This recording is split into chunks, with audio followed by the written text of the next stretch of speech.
Царската ќерка што се изгуби и пак се најде. Чита Александар Станојков. Си била една царска ќерка, многу умна и лична. Имала и многу убав глас. Кога ќе запеала, кој ќе ја чуел, на чудо станувал.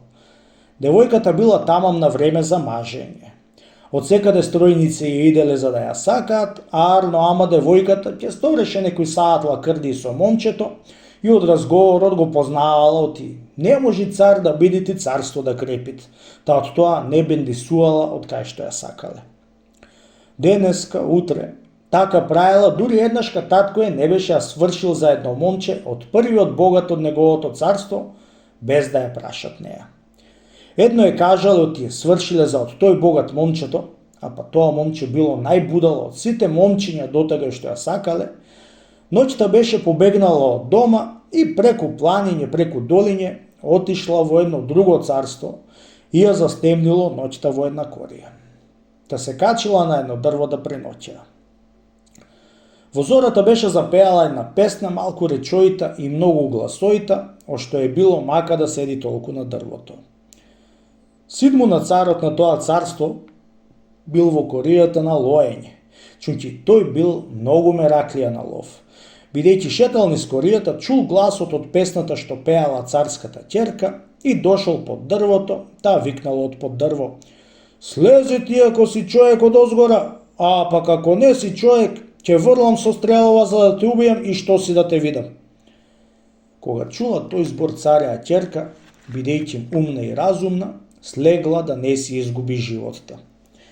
Бидејќи таа беше промената во овчарски алишта, не ја познал царев син од тиет девојка царја ќерка. Се распознале и се исприкажале кој од каде е. Девојката се криела од тие девојка, а царев син се кажал од тие царски син и од мака што имало татка си што му свршила една девојка од еден прв богат човек, и бидејќи девојката била недостојна за царица, ја неќел и од што му било мака, се едно на лов одел. Од кога го изслушала девојката, поверувала од тие царски син и поверувала оти за цар може да бидете. "Како ти што си царев син, момче," му рекла девојката, "та и јас сум царја ќерка, и како ти што неќеш да земиш лоша девојка, така и јас неќев да земам лошо момче и од насилувањето од татка ми што сакаше да ме мажи за момче од богата куќа, побегнав и еве кај дојдов, во твоја рака паднав.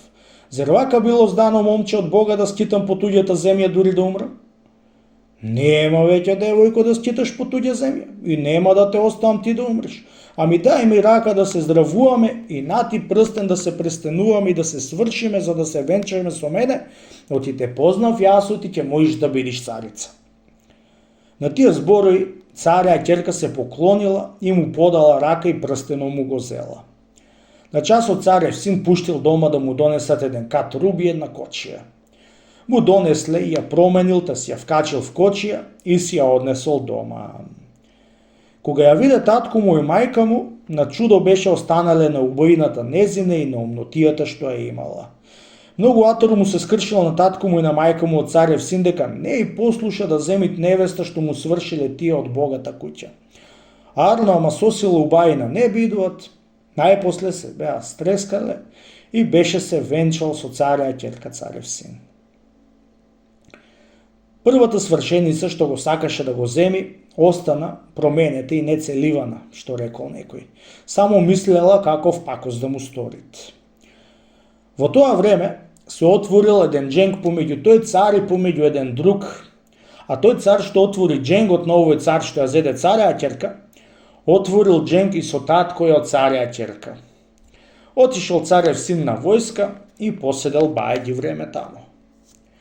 Свршеницата што беше оставил царев син, беше уидисала една од измеќарките, та беше украла на царја ќерка 2-3 книги и дала на свршеницата.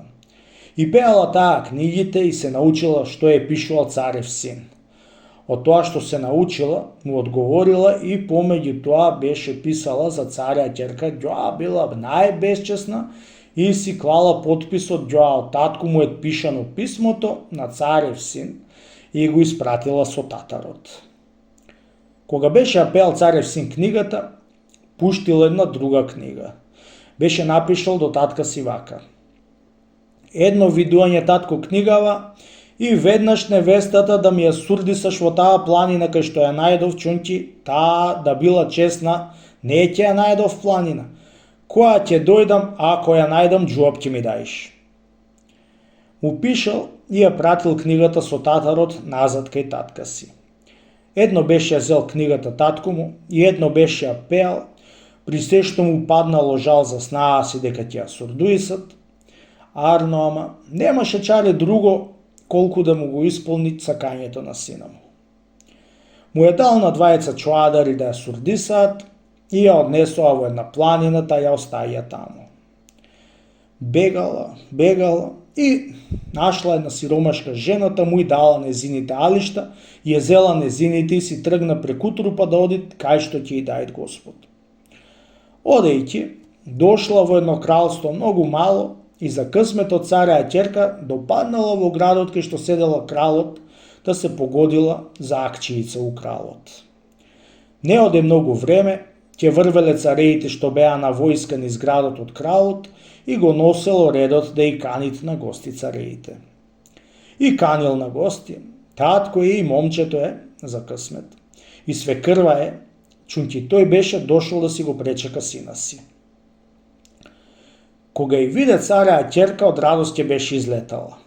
Сполајти тебе, Господи, сполајти, чунки ти не оставаш човек да зајдини и првината на Мегдан ја вадиш, си рекла со умот. На радоста згора беше направила едни манџи што мртва уста да јадат, до толку што беа убаи. Која јале цареите од тие манџи, на чудо беа станале како толку манџи кралов да имат. Абре, честити крале, му рекле, кој ти прави овие толку убаи манџи тебе? Овие манџи ми прави честити цари и една невеста јабанџија што сум ја главил пред 2-3 месеца, му рекол кралот. Ако не ја викни шлебати да ја видиме што човекет, му рекле. Ја викнал кралот и дошла цареја ќерка пред нив. Едно ја видело момчето е и веднаш беше ја познал и рипнал та ја ватил за рака и ја клал до него да седи и ја испрашале заошто пишал така за да ја сурдиса татко е. Тога беше се јавило ти со писмото лажливо што му се пратило од свршеницата, погрешка се сторило. Мила ќерко, ти беше изгубена, рекол плачејќим татко е, и се најде. Свекор е, и тој така беше рекол, и сите беше избакнале и си отишле дома со големо веселие и радост.